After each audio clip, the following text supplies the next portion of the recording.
აი რასაც ჩვენ ეხლა ვუყურებთ რაც ხდება ქუჩაშიც, სოციალურ ქსელებშიც, ადამიანების პირად ურთიერთობაშიც ეს ხანდახან აი არაადეკვატურობამდე მისული რეაქციები, სრული მიუღებლობა ერთმანეთის, სრული შეუწყნარებლობა, შავ-თეთრი ხედვა, ნუ ემოციურობას უკვე თავს ვანებებ, როცა რაციონალურობა არ არსებობს, შავ-თეთრი და ბავშვური ხედვა და აღქმები სამყაროსი.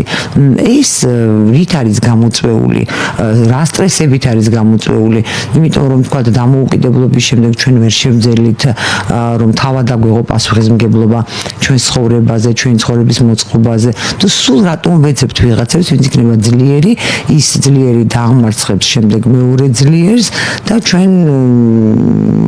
და ჩვენ მას დავემსგავსებით და შემდეგ ის ჩვენ გვიპატრონებს.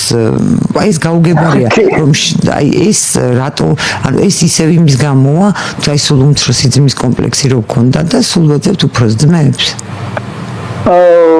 თან ამას ახალგაზრდები აკეთებენ. ჩვენ მაინც საბჭოთაში შევდივართ ხოლმე და იქიდან გვინდა არქეტიპი, საკუთარი არქეტიპი ამოვიყვანოთ და მე მგონი უფრო ადრე ძელია ეს არქეტიპი.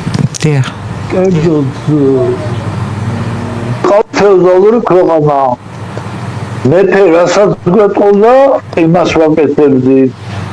ან თავადი რასაც გვეტყოდა, ყველგან ასე იყო. ხოდა იმას ვაკეთებდით, რაც ნიშნავს გამჯდარი იყო ცნობიერებაში, რომ მიმართულებაზე, სტრატეგიაზე ვინ არის მტერი, ვინ მოყარე, ფიქრობს ერთი ვიღაცა და დანარჩენები იყვნენ ჯარისკაცები, მეომრები. საომარი საქმე იცოდნენ წყინვალებს. შესანიშნავი მეომრები იყვნენ, ყველა ისტორიკოსი ამ მტკიცებს ამას. მაგრამ შესანიშნავი პოლიტიკოსები იყვნენო, იმ ხალხზე ვერ იტყვი ვინც ომობდა. იმიტომ რომ პოლიტიკოსები იყვნენ ცოტანი, მეფეები მაგალითად ან თავადები და ძირითადი მასა ხო დამორჩილების მასა იყო. ანუ ფეოდალური წესით ხო ეგრეა, რომ უმრავლესობა ემორჩილება რამოდენიმე ადამიანს. ჩვენთან უბრალოდ ეს ფეოდალური წესი დიდ ხანს გაგრძელდა.